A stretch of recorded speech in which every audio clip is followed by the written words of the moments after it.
Professor ইউনূসের meticulous ডিজাইনে করা গ্রামীণ ব্যাংক অধ্যাদেশ যেটা ছিল সেটা বিল আকারে সংসদে পাশ হয়ে গেছে, যার ফলে প্রফেসর ইউনূস গ্রামীণ ব্যাংক নিয়ে যে স্বপ্ন পূরণ করার চেষ্টা তার শাসন আমলে করেছেন, যেগুলোর আইনি ভিত্তি দেওয়ার চেষ্টা করেছেন অধ্যাদেশ জারি করে, সেগুলো এখন আইনে রূপান্তরিত হলো। প্রফেসর ইউনূস পেয়ে গেলেন বৈধতা। কি সেই অধ্যাদেশ? সময় টেলিভিশনের শিরোনাম দেখে নিন, গ্রামীণ ব্যাংক সংশোধন বিল পাশ। গ্রামীণ ব্যাংক আইন 2013 সংশোধনের জন্য আনা গ্রামীণ ব্যাংক সংশোধন বিল 2026 সংসদে পাশ হয়ে গেছে। এখানে গ্রামীণ ব্যাংকের এমডির বয়স কত হবে, গ্রামীণ ব্যাংকের পরিচালক কারা হবেন, সরকার কাদেরকে নিয়োগ দেবে, ওই চট্টগ্রাম বিশ্ববিদ্যালয় থেকে বাধ্যতামূলক একজনকে গ্রামীণ ব্যাংকের পরিচালক করতেই হবে, এরকম যে ব্যাপারগুলো প্রফেসর ইউনূস সাজিয়েছিলেন সেই সবগুলো পাশ করে দেয়া হয়েছে। কিন্তু এগুলোতে কোনো আপত্তি নেই, এগুলোতে খুব একটা যায় আসে না। কিন্তু প্রফেসর ইউনূস যেটা সর্বনাশা সিদ্ধান্ত নিয়েছিলেন, যে ব্যাপারটা আওয়ামী লীগ আমলে করা হয়েছিল, যে গ্রামীণ ব্যাংকের ক্ষেত্রে 75% মালিকানা গ্রামীণ ব্যাংকের থাকবে আর 25% মালিকানা সরকারের থাকবে। এই যে সিদ্ধান্তটা নেওয়া হয়েছিল, এই সিদ্ধান্ত প্রফেসর ইউনূসের পছন্দ হয়নি। তাতে গ্রামীণ ব্যাংকের ক্ষতি হয়। আর গ্রামীণ ব্যাংক যেহেতু বলার চেষ্টা করেন অনেকে, তার প্রতিষ্ঠান না, এটা তার কিছু না, এখানে তার 1 টাকার মালিকানা নেই, জনগণের জন্য গ্রামীণ ব্যাংকের যারা ওই সুদে ঋণ নেয় তাদের নাকি মালিকানা সেটা। যাই হোক, সেটা তিনি প্রতিষ্ঠিত করতে চান, সেটা ভিন্ন কথা। 2 দিন আগেও তার ওই প্রধান চাটুকার ফেসবুকে পোস্ট দিয়ে তিনি যে গ্রামীণ ব্যাংকে গিয়ে অফিস করছেন, সেই পুরনো অফিস যে জায়গায় তিনি বসতেন সেখানে অফিস করছেন, সেই ছবি, সেই পোস্ট সহ ফেসবুকে তাকে শেয়ার করতে দেখা গেছে। অথচ গ্রামীণ ব্যাংকের কেউ কিন্তু না প্রফেসর ইউনূস।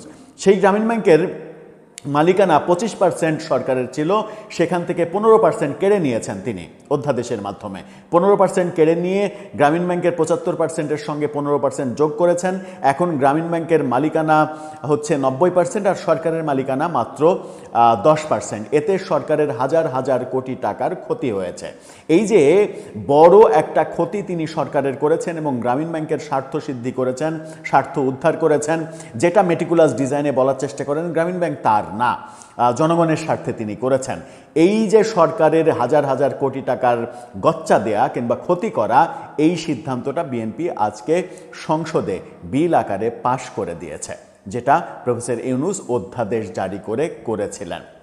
তার মানে প্রফেসর ইউনূস যা যা করেছেন, এছাড়া কর্মকুপ করিয়ে নিয়েছেন 666 কোটি টাকা, আর যা যা করেছেন নিজের স্বার্থে যা প্রয়োজন, অনেকে বলেন যে এই মেটিকুলাস ডিজাইন করতে তার যে ইনভেস্ট ছিল, যে ইনভেস্ট তিনি করেছিলেন কোটি কোটি টাকা কিংবা মিলিয়ন মিলিয়ন টাকা, তার কয়েক গুণ মানে সুদে আসলে, তিনি তো সুদের ব্যবসা খুব ভালো বোঝেন, সুদে আসলে তুলে নেওয়ার যে চেষ্টা 1.5 বছরে ছিল, সেগুলো কি সবগুলোকেই বৈধতা দেবে নতুন সরকার?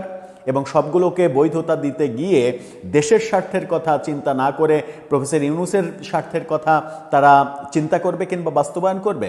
এটা কি আমরা যারা জনগণ, সাধারণ জনগণ যারা বিএনপিকে ভোট দিয়ে 2/3 আসনে বিজয়ী করেছে জনগণের সরকার পাওয়ার জন্য, গণতান্ত্রিক সরকার পাওয়ার জন্য, সেই জনগণ কি সেটা সমর্থন করবে? জনগণের স্বপ্ন কি সেটা ছিল যে প্রফেসর ইউনূসের স্বার্থ সিদ্ধির ব্যাপারে তিনি যে সিদ্ধান্ত নিয়েছেন সেগুলোর আইনি বৈধতা দিতে হবে? রাষ্ট্রের জন্য, দেশের জন্য যে ব্যাপারগুলো করেছেন, যেগুলো ভালো, সেগুলো আইনে পরিণত হচ্ছে, সেগুলো খুবই ভালো কথা। কিন্তু এটা তো তার ব্যক্তিগত স্বার্থের সিদ্ধান্ত, ব্যক্তিগত স্বার্থ চরিতার্থ করার সিদ্ধান্ত, সেটা কেন আইনে পরিণত হবে? সরকারের মালিকানা 15% কমিয়ে দিলেন তিনি, এটা কেন সরকার আইনে পরিণত করবে? এটা একটা বড় প্রশ্ন। এবং সেই প্রশ্নটা যখন উত্থাপিত হচ্ছে, তখন সঙ্গত কারণেই পাশাপাশি ওই প্রশ্নটা উত্থাপিত হচ্ছে, তাহলে কি প্রফেসর ইউনূস এই যে এসএসএফ নিরাপত্তা নিয়ে বাংলাদেশে বসবাস করছেন, এই 1 বছরে এসএসএফ নিরাপত্তা থাকা অবস্থাতেই কি বাংলাদেশের পরবর্তী রাষ্ট্রপতিও তিনি হয়ে যাচ্ছেন? বিএনপি সরকার কি প্রফেসর ইউনূসকে রাষ্ট্রপতিও বানিয়ে ফেলবে? এবং রাষ্ট্রপতি বানিয়ে ফেলে বিএনপি সরকার কি নিজেই নিজের পায়ে কুড়াল মারবে?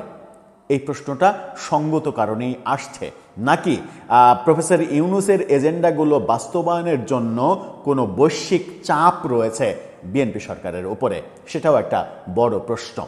আমার মনে হয় যে এই প্রশ্নগুলোর সমাধান হওয়া উচিত। আর বিএনপি যেহেতু, প্রফেসর ইউনূস তো জনগণের সরকার ছিল না, বিএনপি তো জনগণের সরকার, জনগণের ভোটে নির্বাচিত সরকার। জনগণের কাছে বিএনপির এই ব্যাপারগুলো খোলাসা করা উচিত। দর্শক, আপনার মতামত কি জানিয়ে লিখতে পারেন আমাদের